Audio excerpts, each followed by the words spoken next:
दोस्तों, धन के बिना मनुष्य का पूर्ण एवं सफल जीवन जीना कठिन ही नहीं, असंभव भी है। लगातार विकास ही हमारे जीवन का एकमात्र उद्देश्य है एवं धन के बिना मनुष्य का मानसिक, शारीरिक एवं आत्मिक विकास असंभव है।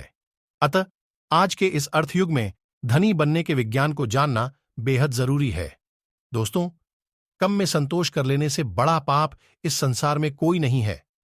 जब आप बड़ी सफलता पाने की योग्यता रखते हो तो कम में संतोष क्यों किया जाए। प्रकृति भी उन्नति, प्रसार तथा विकास को पसंद करती है। दोस्तों, धनी बनने की कामना हमारे जीवन के 3 अंग तन, मन और आत्मा के विकास के लिए बेहद जरूरी है। शरीर के लिए रोटी, कपड़ा और मकान के साथ साथ कठोर परिश्रम से मुक्ति, मन के लिए अच्छे साहित्य एवं अन्य मनोरंजन के साधन एवं आत्मा के लिए प्रेम अति आवश्यक है। और गरीबी में इन तीनों यानी तन, मन और आत्मा की संतुष्टि नहीं हो सकती। इसलिए धनी बनना हमारा प्रथम कर्तव्य है। दोस्तों, वीडियो शुरू करने से पहले मैं आपको बता दूं कि धनवान होने का विज्ञान के इस रोमांचक सीरीज को अगर आपने पूरा देख लिया तो यकीन मानिए आप भी अमीर लोगों की तरह सोच पाएंगे तथा अमीर बनने की राह पर चलकर आप भी बहुत जल्द अमीर बन जाएंगे। दोस्तों, इस सीरीज में ऐसी ऐसी बातें बताई गई हैं कि यह सीरीज देखने के बाद आप भी यकीन नहीं कर पाएंगे। इसलिए इस सीरीज और वीडियो को पूरा अवश्य देखें। दोस्तों, इस वीडियो में बताए गए चीजों को बस आपको ध्यान से समझने की जरूरत है, जिसके बाद आपके लिए भी अमीर बनना आसान हो जाएगा। दोस्तों, गणित एवं भौतिकी की तरह ही अमीरी का भी नियम है। कोई भी इन्हें सीखकर एवं पालन कर अमीर बन सकता है। एक निश्चित कार्य प्रणाली के साथ लगातार प्रयास करने से धन की प्राप्ति होती है। जो लोग जाने अनजाने में इस कार्य प्रणाली का पालन करते हैं वे अमीर बन जाते हैं, जबकि बाकी लोग कठिन परिश्रम करने के बाद भी गरीब रह जाते हैं। दोस्तों, अमीर बनना किसी विशेष वातावरण या पेशे का परिणाम नहीं होता है। यहां तक कि अमीरी का संबंध बुद्धिमानी, विशेष योग्यता, प्रतिभा से भी नहीं है। अक्सर दुनिया में बड़े बड़े प्रतिभावान व्यक्ति कम प्रतिभा वाले के यहां नौकरी करते हैं। अमीरी कंजूसी से धन संग्रह करने का भी परिणाम नहीं है। अमीर बनने के लिए एक निर्धारित कार्यप्रणाली पर निरंतर प्रयास करना बहुत जरूरी है। दोस्तों, दुनिया भर में अमीरों की संख्या कम और गरीबों की संख्या ज्यादा को देखते हुए सवाल किया जा सकता है कि अमीर बनने का मार्ग कहीं कठिन तो नहीं है। बिल्कुल नहीं है, क्योंकि प्रकृति ने अमीर बनने के लिए आवश्यक गुण हम सभी में पहले से ही डाले हैं। तभी तो बुद्धिमान, प्रतिभावान, मूर्ख, स्वस्थ, अस्वस्थ, बलवान तथा कमजोर सभी प्रकार के लोग अमीर बन चुके हैं।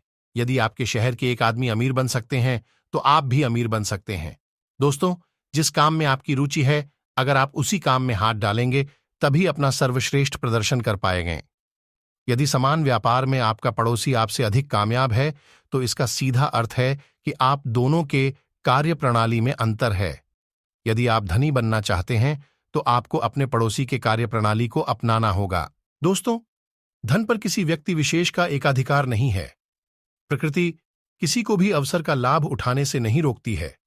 राजा हो या रंक, अमीर हो या गरीब, नौकर हो या मालिक, प्रकृति सभी को समान रूप से आगे बढ़ने के अवसर देती है। नौकरों को उनके मालिकों द्वारा दबाकर या फिर बड़े व्यापार के माध्यम से कुचलकर गरीब नहीं बनाया जाता है, बल्कि उन लोगों की कार्यप्रणाली, सोच तथा नजरिया अमीरी के विज्ञान के विरोधी होते हैं। दोस्तों, आपूर्ति के अभाव में यहां किसी को निर्धन नहीं रखा गया है। प्रकृति के गर्भ में छिपी आपकी आवश्यकता से कहीं अधिक संपदा आपको आपूर्ति के लिए तैयार है। दोस्तों, प्रत्येक वस्तु की रचना जिस मूल तत्व से हुआ है, विचार उस मूल तत्व का एक अंश मात्र है। मूल तत्व भी सोचने समझने की क्षमता रखता है। मूल तत्व जीवन को प्रचुरता यानी अधिकता की ओर प्रेरित करते हुए लगातार कार्य करता है। दोस्तों, अगर आपने अभी तक हमारे चैनल को सब्सक्राइब नहीं किया है तो अभी कर ले, ताकि इस सीरीज की कोई भी वीडियो आपसे मिस ना हो जाए। दोस्तों, अनाकार तत्व से भौतिक वस्तुओं का निर्माण विचार का ही कार्य है। हम विचारों के संसार में जीते हैं, जो विचार तत्व का एक अंश मात्र है। प्रत्येक निर्माण के विचार की तरंगों को विचार तत्व द्वारा ठोस आकार प्रदान किया जाता है, परंतु इसके लिए निर्माण से संबंधित पूर्व निर्धारित कार्यक्रम का पालन करना अनिवार्य होता है। दोस्तों, जो भी विचार आपके मस्तिष्क में जन्म लेता है, संसार में उसका अस्तित्व दृश्य अथवा अदृश्य रूप में कहीं न कहीं अवश्य होता है, जिसे अमीरी के विज्ञान का पालन करके आसानी से पाया जा सकता है। दोस्तों, हमारा मस्तिष्क विचारों का केंद्र है, जहां विचारों का जन्म होता है।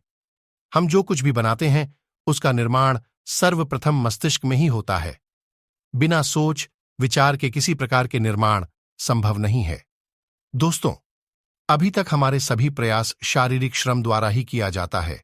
कोई भी निर्माण, रूपांतरण अथवा परिवर्तन के द्वारा ही किया जा रहा है। विचारों के द्वारा अनाकार तत्व से निर्माण के बारे में अभी तक सोचा भी नहीं गया है। हम अभी अपने विचारों की पूर्ति के लिए प्रकृति के साधनों पर ही निर्भर हैं।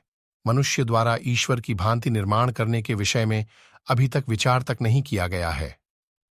दोस्तों, शारीरिक श्रम के बिना नव निर्माण के विषय में सोचने के लिए निम्न मौलिक तथ्यों पर विश्वास करना आवश्यक है। 1. सभी चीजों का निर्माण विचार तत्व से हुआ है। यही वह मूल पदार्थ है जो दृश्य अदृश्य रूप में भिन्न भिन्न आकार प्रकार में सब जगह मौजूद है। 2. इस तत्व के अंदर जन्मे विचार के अनुरूप ही वस्तुओं का निर्माण किया जाता है।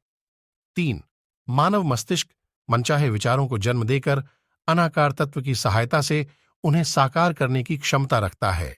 दोस्तों, आज की वीडियो में बस इतना ही। हम जल्द ही मिलेंगे आपसे इस सीरीज के अगले पार्ट में। वीडियो देखने के लिए आपको हृदय की गहराइयों से धन्यवाद।